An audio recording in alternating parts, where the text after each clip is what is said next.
I use the opportunity to take the Times to task for the areas where I think it has really fallen down. I have no gripe with the Times foreign policy coverage. I think it has several of the best columnists on the planet. Tom Friedman, Bret Stephens, Maureen Dowd.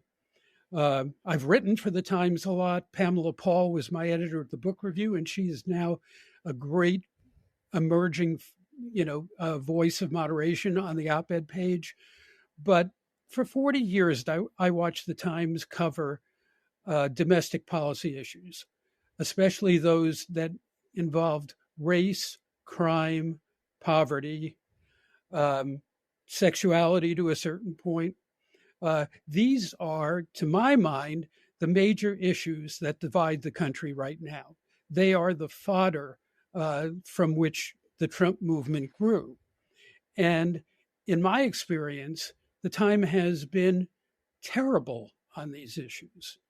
I mean, it sometimes seems that we have explored in the Times, we've explored the lives of every single last trans person in the metropolitan area.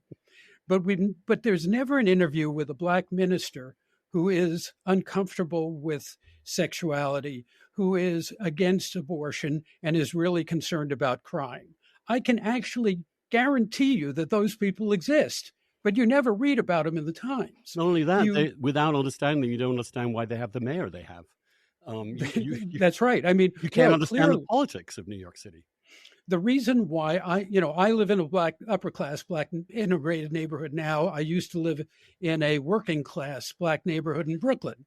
Spike Lee was my neighbor back then. And it's very clear that the reason why Eric Adams is the mayor of New York and not Maya Wiley, who was on MSNBC all the time, is because people are concerned about crime, very much so. Yep. And also other things you won't read about in the Times, other hobby horses of mine over the years. There was an enormous, ginormous, earth-shattering study, national study by Stanford University this year about the efficacy of charter schools.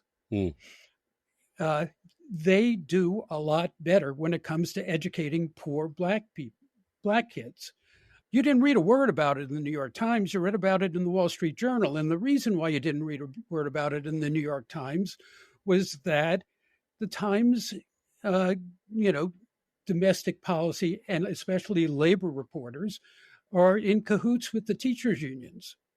Right. It seems to me that if you were actually progressive and actually cared about the education of young Black kids, you might at least once do a story about the schools in the city of New Orleans, every last one of which is a charter school.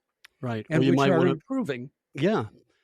There's a whole bunch of areas in which that is the case. I mean, for example, I would think that if you were a trans activist, for example, you would be extremely concerned to make sure that anything proposals for children are backed up with the most rigorous scientific findings, that have absolutely solid safeguarding in place, that have clinical trials already settled, that we have explored every possible aspect of this so that we don't make a mistake, so that we don't bring people in. Because not only is that bad in itself, it hurts children, it's bad for the general cause of acceptance. And yet the Times, a group of Times journalists, lobbied outside the Times to suppress actual good faith reporting on this topic. Really good pieces, thorough. It's a difficult topic. It's nuanced. It has lots of shades in it. They did some great work there, and the journalists themselves wanted to suppress it. This is what I don't understand. Well, I would argue that this is why we need an Andrew Sullivan in the world, because your work on this issue was, as your work on gay marriage, absolutely courageous and groundbreaking. You don't see much courage in the New York Times, here's one thing that you will never see acknowledged in the Times, and also not by Democratic Party politicians. And it's this: things are a lot better for Black people now than they were 60 years ago. there has been incredible progress. Nearly half Black families have incomes middle class or higher. Still too many in, still half that are either poor or working poor. That's not acceptable, but that's been amazing progress. Black women graduate from college at a greater rate than white men do. But if you were to acknowledge that, you would be going up against this kind of very straitjacketed, intellectually limited theory, this binary theory that we're divided between colonizers and the oppressed. Blacks can only be oppressed in the New York Times.